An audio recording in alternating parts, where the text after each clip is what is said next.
Good morning, everyone. Thanks for joining us for the 16th meeting of the Ukraine Defense Contact Group. It's great to see everyone this morning. Let me say just a few words first about the terrible tragedy that Israel is now enduring. The full horror of the attacks by Hamas continues to become more clear and more appalling. The United States stands firmly with Israel as it defends itself and its citizens from this vile Hamas terrorist assault. And we will stay in close contact with our Israeli partners and ensure that they have what they need to protect their country.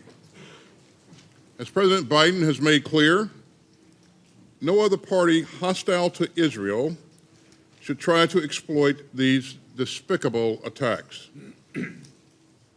Like any other country, Israel has a bedrock right to defend itself from terrorism and aggression. And our support for Israel's security will remain ironclad, especially in this hour of atrocity and challenge. Now, let me turn to today's agenda. By gathering this contact group again, we remind the world of our shared commitment to support Ukraine today and for the long haul. Let me start by thanking President Zelensky for joining us today. Thank you, sir. Mr. President, it's an honor to have you here. And you can see firsthand the scope and the determination of the coalition that has done so much to help Ukraine's fight for freedom. Let me also thank Minister Umerov and the rest of the Ukrainian delegation for joining us today. I'm delighted to be here with our new chairman of the Joint Chiefs of Staff, General C.Q. Brown. Welcome to your first Ukraine Defense Contact Group, General. It's great to have you here with us.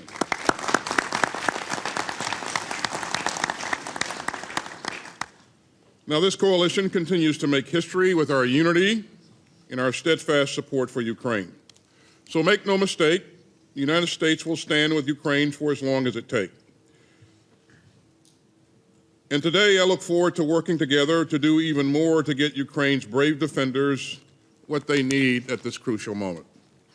We're here to deliver what it takes for as long as it takes so that Ukraine can live in freedom. So today we'll discuss Ukraine's immediate requirements as it fights back against Russia's flagrant aggression. And we'll hear from Minister Umerov and his team, who will update us on Ukraine's current counteroffensive. Ukraine is making steady progress forward, and it continues to liberate key terrain from the dug-in Russian invaders.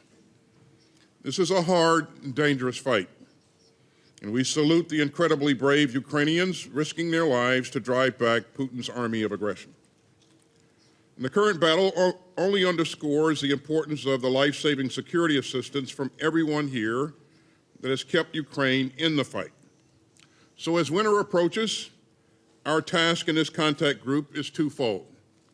We must continue to rush Ukraine what it needs to meet its urgent current challenges, even as we continue to develop Ukraine's combat capabilities to ward off future dangers. So we're here to dig deep to meet Ukraine's most urgent needs, especially for air defense and ammunition. I look forward to hearing about the new support packages that many countries here are preparing.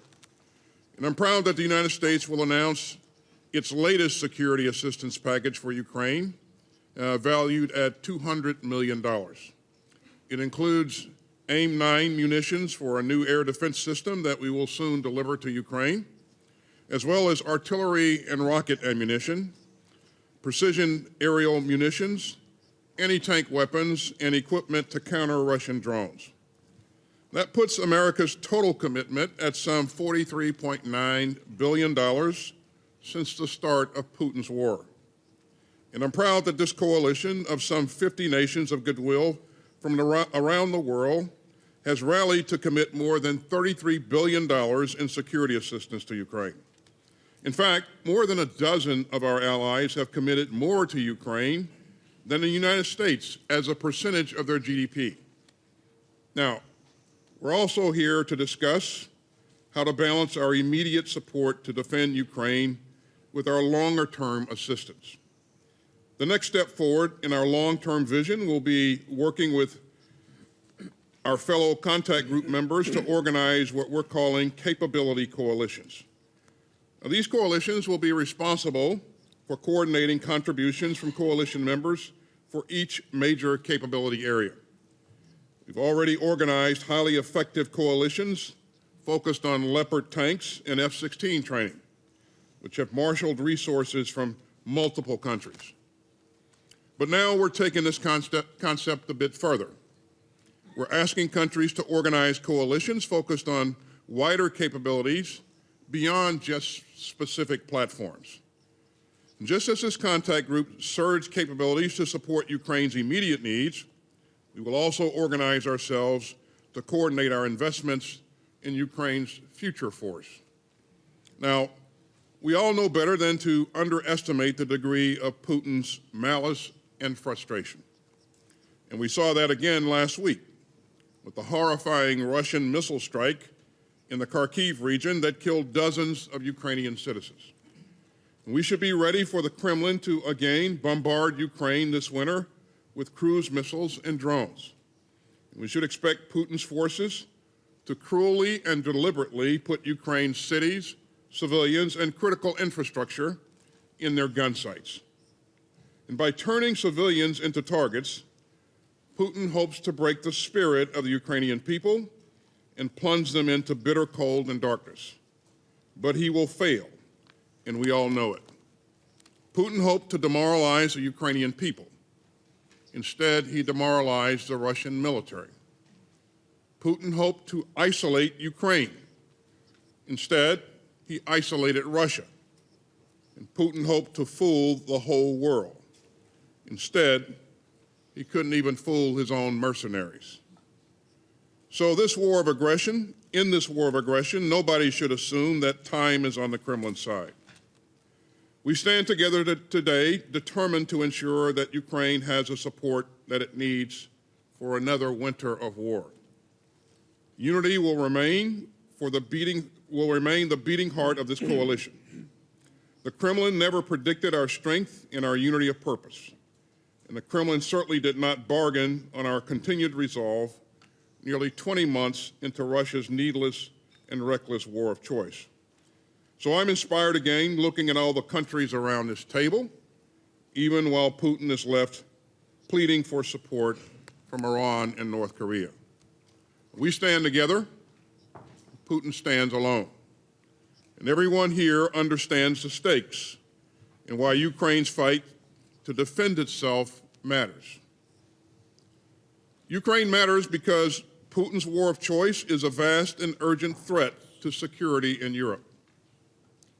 Ukraine matters because Russian aggression clearly challenges our NATO allies.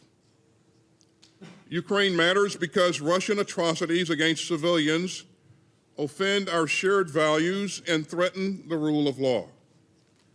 And Ukraine matters because Russian attacks on Ukrainian grain are deliberately inflicting hunger and suffering on innocent people around the world.